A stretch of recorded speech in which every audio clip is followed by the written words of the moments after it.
আমাদের নতুন নায়িকাকে সাজানো হচ্ছে আজকে। নতুন নায়িকা হারুন সাজাচ্ছে।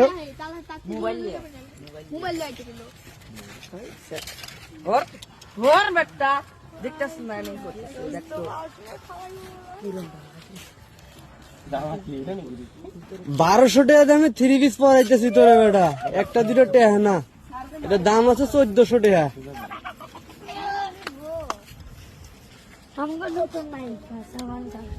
আমাদের নতুন নায়িকাকে আজকে 1800 টাকা দামে 3 পিস পরাইতেছি।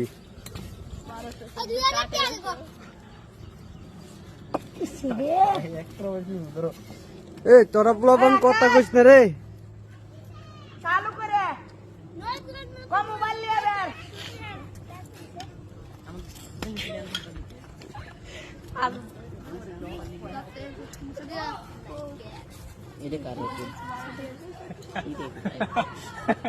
হাতি ঢুকাইবে তো ছিড়িস না রে ভাই, টানিস না, আমি ঢুকাই দিই।